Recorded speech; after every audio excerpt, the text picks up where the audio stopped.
సనాతన ధర్మ పరిరక్షణ కోసం, పునర్వైభవ పునరుద్ధరణ కోసం, ఆలయాల ఆత్మగౌరవాన్ని నిలపడం కోసం ఆత్మవిశ్వాసంతో దీక్షా కంకణబద్ధులై సంఘటితమై ఒక సైన్యంగా తరలివచ్చిన లక్షలాది హిందూ జన బంధు సందోహానికి 100 కోట్ల వందనాలు అర్పిస్తున్నాను.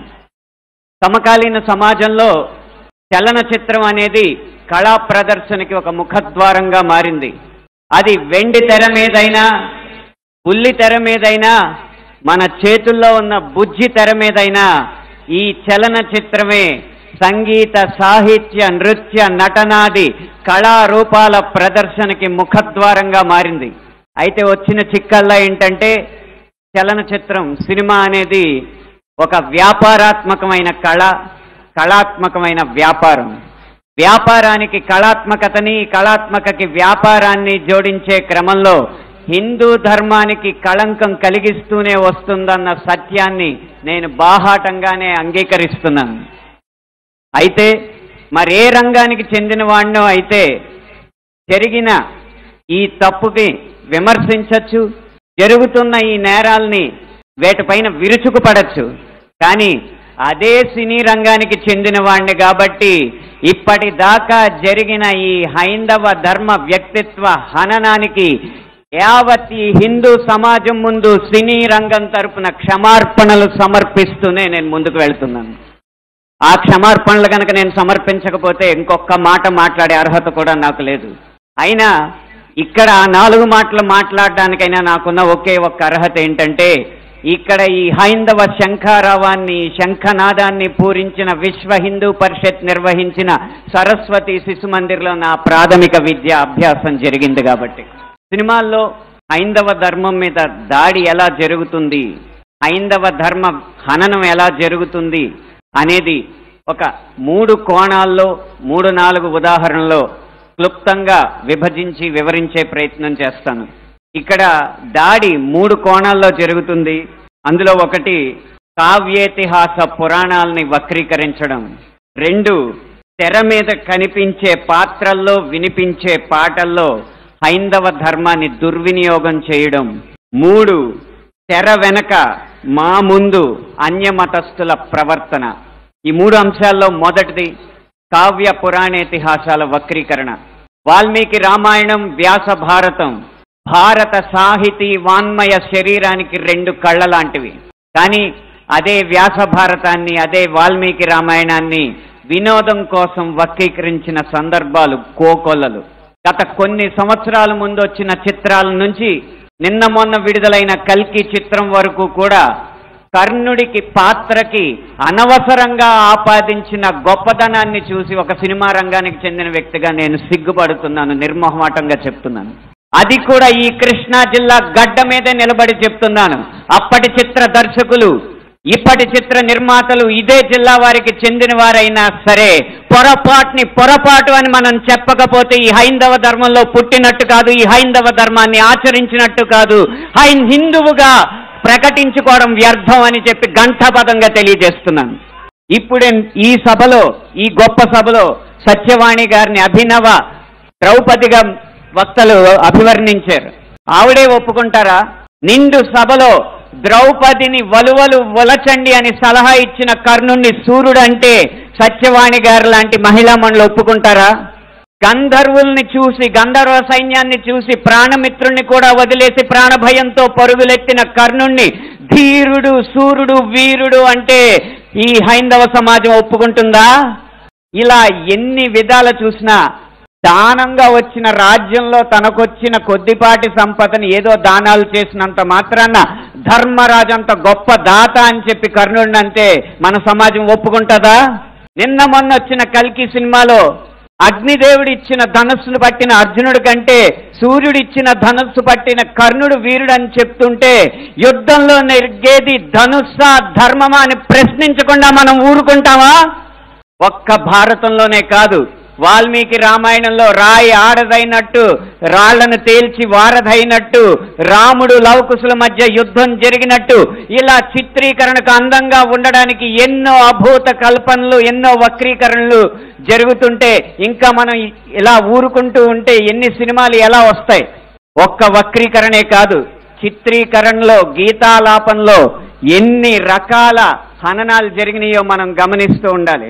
మీరు కొంతకాలం క్రితం ఒక హిందీ పాట వినే ఉంటారు, దమ్మరదం మిటుజాయహం బోలో శుభశ్యామ్ హరే కృష్ణ హరే రామ్. రండి దమ్ము కొడదాం, కలుసుకుందాం, శుభ సాయంత్రం చెప్పుకుందాం, తర్వాత హరే కృష్ణ హరే రామ్ అందాం. భగవత్ తత్వాన్ని, భగవద్భక్తిని జగత్ ప్రస్తుతంగా జగద్విదితం చేసిన ఇస్కాన్ వారి నినాదం హరే కృష్ణ హరే రామ్ ని ఒక ఐటమ్ సాంగ్ లో పెట్టుకుంటే ఒప్పుకుంటామా? మీ ముందు ఇప్పుడు రెండు దారులు ఉన్నాయి.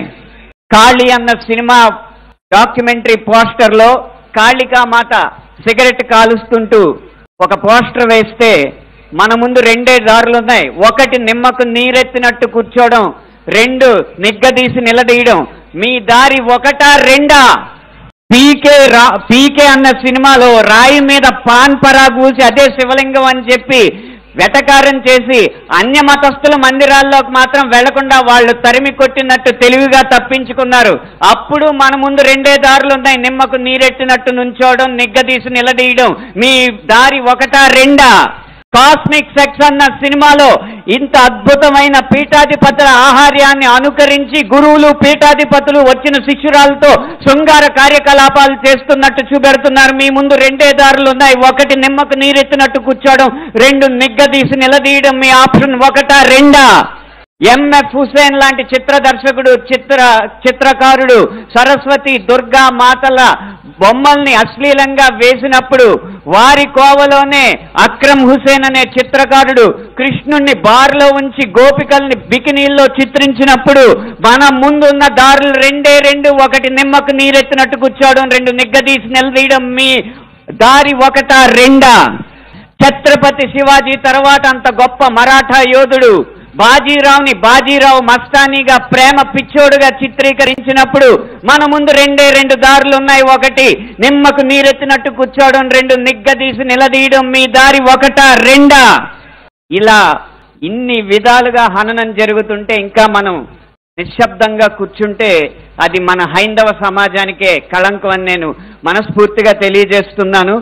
పాటని ఎలా ఉపయోగించచ్చో, అదే హరే కృష్ణ హరే రామ్ని ఎలా ఉపయోగించచ్చో సీతారాం శాస్త్రి గారు మనకు తెలియజేశారు. హరే రామ హరే కృష్ణ కృష్ణ కృష్ణ హరే హరే. రాముణ్ణైనా కృష్ణుణ్ణైనా కీర్తిస్తూ కూర్చుంటామా, వాళ్ళేం సాధించారో కొంచెం గుర్తిద్దాం మిత్రమా. సంద్రం కూడా స్తంభించేలా మన సత్తా చూపిద్దామా, సంగ్రామంలో గీతా పాఠం తెలుపమా. ఇది పాట రాయడం అంటే, ఇది పాట ద్వారా సమాజ హితం కోరడం అంటే, ఇది పాట ద్వారా మార్పు తీసుకురావడం అంటే, ఇది పాట ద్వారా ఉత్సాహం రేకెత్తడం అంటే, ఉద్వేగం రేకెత్తడం అంటే, ఉత్తేజితుల్ని చేయడం అంటే. ఈ దారిలో మాలాంటి పాటల రచయితలు అందరూ నడవాలని నేను కోరుకుంటున్నా. ఇక ఆఖరి అంశం, మాకు వ్యక్తిగతంగా జరిగేది తెర వెనక సినిమాల్లో అన్య మతస్థులు చేసేది ఒక్క అనుభవం చెప్పి మీకు ముగిస్తాను. ఒక సినిమా పాట రాయడానికి నేను ఒక సంగీత దర్శకుడి దగ్గరికి వెళితే ఆ పాటలో బ్రహ్మాండ నాయకుడు అన్న హిందూ పదం ఉందని చెప్పి ఆ పాట చేయనన్నాడు. నువ్వు ఒక్క హిందూ పదం ఉందని చెప్పి పాట చేయనన్నావు కాబట్టి జీవితాంతం నువ్వు చేసిన ఏ పాటకి నేను రాయనని చెప్పి ప్రతిజ్ఞ చేసి 15 సంవత్సరాలుగా ఆ వ్యక్తికి నేను పాట రాయలేదు. అలాగే ఒక పక్క రాష్ట్రం సంగీత దర్శకుడు వెళ్ళగానే దర్శక నిర్మాతలతో తిరుపతి ఆలయ విధానాలని విమర్శిస్తూ ఉంటే వాళ్ళు మిన్నక కూర్చుంటారు, ఎందుకంటే వాళ్ళకి మార్కెట్ ఉంది కాబట్టి. ఇదే మనం గీత గీయాలి కింద. సినిమా అనేది నేను ముందు చెప్పినట్టు వ్యాపారాత్మకమైన కళాత్మకమైన వ్యాపారం కాబట్టి ఆ వ్యాపారాన్ని సినిమాకి లేకుండా చెయ్యాలంటే హిందూ ధర్మాన్ని హననం చేసే సినిమాలని, హిందూ ధర్మంపై దాడి చేసే సినిమాలని ప్రభుత్వం బహిష్కరించకంటే ముందు మనం తిరస్కరించాలి. బహిష్కరణ కంటే తిరస్కరణే గొప్ప మార్గం. ముందు మనం తిరస్కరిద్దాం. వాటికి వ్యాపారం రాదు, డబ్బులు రావు. డబ్బులు రాకపోతే ఏ నిర్మాత వచ్చి హిందూ ధర్మాన్ని హననం చేసే సినిమా తీస్తాడో మనం చూద్దాం. భం భం భం భం భళ భళ మోగిందిర శంఖారావం, ఇది హైందవ శంఖారావం. హిందూ బంధువులందరొక్కటై ముందుకేగమని భావం, మును ముందు చూపాలి ప్రభావం. 3 నిమిషాల ఈ పాట రాసే అవకాశాన్ని, 5 నిమిషాల ఈ ప్రసంగం చేసే అవకాశాన్ని నాకు ఇచ్చిన ఈ నిర్వాహకులకి వేవేల పాదాభివందనాలు తెలియజేసుకుంటూ జై హింద్, జై శ్రీరామ్.